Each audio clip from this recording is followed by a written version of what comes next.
আসসালামু আলাইকুম। দূরে কাছে, দেশ এবং প্রবাসে। যে যেখান থেকে আমার এই বর্ষা এঞ্জেল চ্যানেলটা দেখতেছেন, সবাইকে প্রীতি ও শুভেচ্ছা জানিয়ে শুরু করছি আজকের এই প্রতিবেদন। এই প্রতিবেদনে আমি আসছি আমার একটা গাছের মরা কাঁঠাল গাছের মধ্যে যে সুন্দর করে একটা গাছই আমি গোড়াটা যদি দেখাই আপনাদের, এখানে দেখতেছেন একটা গাছ লাগিয়েছি। একটা গাছ লাগিয়েছি, গাছটা মোটা হয়েছে দেখতেছেন। এর মধ্যে কত সুন্দর করে দেখেন কত সুন্দর করে এই ধরনের সবজি সিমগুলা নামছে। এত পরিমাণ সিমগুলা নামছে যে আপনাদের আমি কি বলবো, ফলনটা এত ভালো। এই উন্নত জাতের এই সিমগুলা খেতেও খুব সুস্বাদু হয় সাধারণত। আর এই ফলনগুলা খুবই ভালো। একের পর ধরছে আর খাচ্ছে। এই যে ফলনটা দেখতেছেন, বিচিটা দেখছেন কত সুন্দরভাবে কিন্তু বিচি হয়েছে। এগুলোর মধ্যেও বিচি হয়েছে প্রচুর। বিচি প্রচুর আছে এর মধ্যে। তো এখানে আমরা কিন্তু এগুলি ছিঁড়ার জন্য আসছি। দেখতেছেন অবশ্য খুব সুন্দর কিন্তু এগুলা, এই যে আস্তে আস্তে বড় হচ্ছে, যেগুলা বড় হচ্ছে এগুলা আমরা ছিঁড়বো এখন। ছিঁড়া বাসায় নেবো। এখানে প্রায় 50 কেজির মতো হওয়ার সম্ভাবনা আছে। যেভাবে নেমেছে ভাই, ভিতরে সিমের কলাগুলা দেখতেন কত সুন্দর কলা। এক একটা সিমের ভিতরে প্রচুর পরিমাণে বীজ।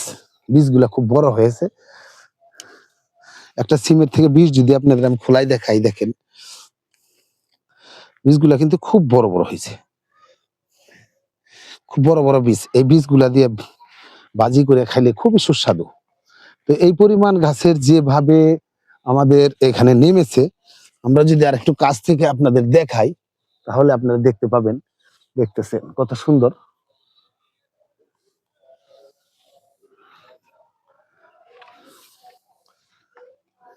খুব সুন্দর ভাবে আপনাদের গাছগুলাকে আমি দেখাচ্ছি।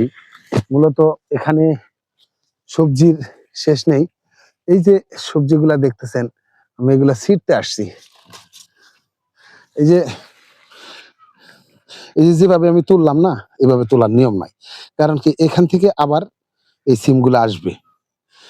আমার ছিঁড়াতে সমস্যা হওয়ার কারণে পুরা ডালিটাই ছিঁড়া গেছে। তো এই ধরনের সিমগুলা কোন জাতের সিম এটা আমি নাম জানি না সঠিক। তবে এই সিমগুলা এখন খাওয়ার জন্য খুবই সুস্বাদু। খুব সুস্বাদু মানের একটা সিম এই সিমগুলা। খুবই সুস্বাদু সিমগুলা। আমি এগুলো নিতে আসছি আসলে। সিমগুলা খাওয়ার চেয়ে বেশি দেখতে সুন্দর, কারণ আমাদের এলাকায় এই ধরনের সিম সাধারণত হয় না। আমরা এই কাইতা সিম বলে একটা আছে, সিম গাছ আছে। ওই সিম গাছগুলো সাধারণত এখানে ব্যবহার করি। ঠিক আছে, এই সিমগুলা মূলত এখন সবসময় বাজারে পাওয়া যায় না। তো আমাদের এলাকায় নেই। সম্ভবত অন্য অন্য ডিস্ট্রিক্টে আছে। এই সিমগুলার বীজ আমি এক মহিলার কাছ থেকে এনেছিলাম। এই ধরনের সিমগুলা আহ বাজারে, এই দেখছেন সিমগুলা গাছগুলার মধ্যে পানি না থাকার কারণে সিমগুলা একটু নষ্টর দিকে। তো এই সমস্যা। এই ধরনের সিম গাছ সবাই যদি একটা করে বুনে তাহলে দেখতে পারবেন ভিতরে ভিতরে কিন্তু প্রচুর সিম। দেখেন এই ধরনের সিম গাছ এখন আমাদের এলাকায় এই পর্যন্ত বুনে নাই। আমি শখের বসে একটা চারাই লাগিয়েছি। দেখতেছেন সিমের কত সুন্দর অবস্থান। সিমগুলা দেখতে কেমন লাগছে আপনি আমাদের জানাবেন। সবে খাইতে কেমন লাগবে আমি জানি, কারণ আমি বেশ কিছুদিন ধরে এই সিমগুলা খাচ্ছি।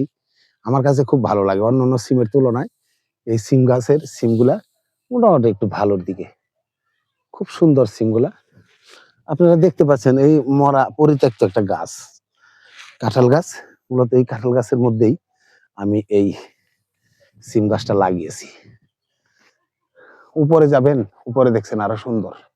আস্তে আস্তে নিচে নামাচ্ছি, আপনাদের দেখাচ্ছি। এই যে সিমগুলা বাড়তি হয়েছে, আমি এখন ওগুলাই পাড়ার জন্য উপরে উঠবো। তো আপনারা দেখবেন, মূলত দেখতে থাকেন। তো এখানে এই যে এই ধরনের সিমগুলো আছে না,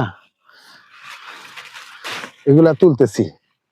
এই ধরনের এই যে এক মুঠ একটা সিমের যদি আমি টান মারি, তো এতই শক্ত বটাগুলা ছিঁড়তে চায় না, কারণ সিমগুলো একটু বাড়তি হয়েছে। যে কারণে সিমের থেকে ছিটতে চায় না। তো এখানে বেশ কিছু সিমি আমি এখান থেকে তুলতেছি।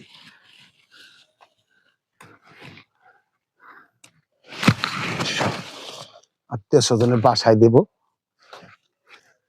এর জন্য সিমগুলো আমি এখান থেকে তুলতেছি। দেখতেছি খুব সুন্দর সিম, তাই না? তো আমি মূলত এই গাছটা শখের বসেই লাগাইছিলাম। তো দেখেন, যদি বেশি হয় বিক্রি না করে আগে প্রথমে আত্মীয় স্বজনকে খাওয়াইতে হয়, আত্মীয় স্বজনকে দিতে হয়। এর জন্য এই সিমগুলো আমি তুলতেছি এখান থেকে। সিমগুলা খুব সুন্দর। আমি প্রত্যেক জায়গা থেকে সিমগুলা, দেখছেন এত সুন্দর সিম, খুব সুন্দর সিমগুলা তুলতেছি। আপনারা যারা বাড়িতে এই ধরনের পরিত্যক্ত গাছ থাকে, তারা সাধারণত এই গাছের মধ্যে এই ধরনের একটা চারা লাগাইলেই আমি মনে করি সফলভাবে আপনারা এই ধরনের ফসলগুলো পাইতে পারেন। তো সবাই ভালো থাকবেন, সবার দীর্ঘায়ু কামনা করে আজকের মতো আপনাদের কাছ থেকে বিদায় নিলাম। কারণ আমি এখন গাছে উঠবো, গাছে ওঠার পর পুরোপুরি পারবো, ভিডিও করা পুরোপুরি সম্ভব না। এই কারণে আপনার যতটুকু পারলাম দেখাইলাম। ভালো থাকবেন।